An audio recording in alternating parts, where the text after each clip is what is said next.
కౌరవులు 100 మంది అని అందరికీ తెలుసు.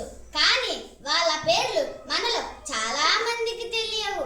వాళ్ళ పేర్లు చెప్పడానికి వస్తున్నది వియప్పు సాయిభావన.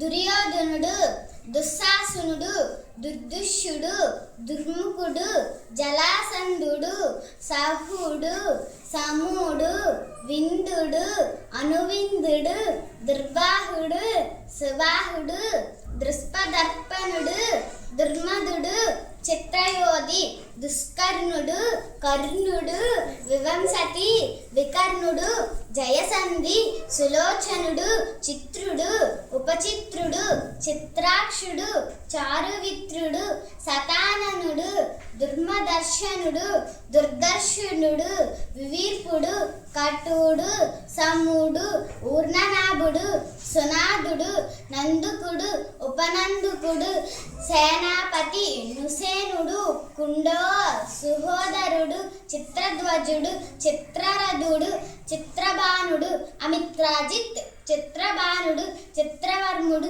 సువర్ముడు, దీర్ఘయోచనుడు, చిత్రసేనుడు, విక్రాంతుడు, నుచిత్రుడు, చిత్రవర్మభృత్, అపరజితుడు, వండితుడు, శలాక్షుడు, దురవరజితుడు, జయంతుడు, జయసేనుడు, దర్జాయుడు, దృఢపోస్తుడు, సుపోస్తుడు, వాతవేగుడు, సువర్చునుడు, ఆదిత్యుడు, కేతువు, భగవాంసి, నాగదంతుడు, ఉగ్రసాయి, కవచి, నసంగి, చాపి, దండదారుడు, ధనుగ్రహుడు, ఉగ్రుడు, భీముడు, రథభీముడు, భీమబాహుడు, అలోవుడు, భీమకర్ముడు, భీమ విక్రాంతుడు, రౌద్రరథుడు, అనానదుడు, కుండబీది, నిరావి, దీర్ఘలోచనుడు, దీర్ఘధ్వజుడు, దీర్ఘభుజుడు, అదీర్ఘుడు, దీర్ఘుడు, దీర్ఘబాహుడు, మహాబాహుడు, ప్యుడోరుడు,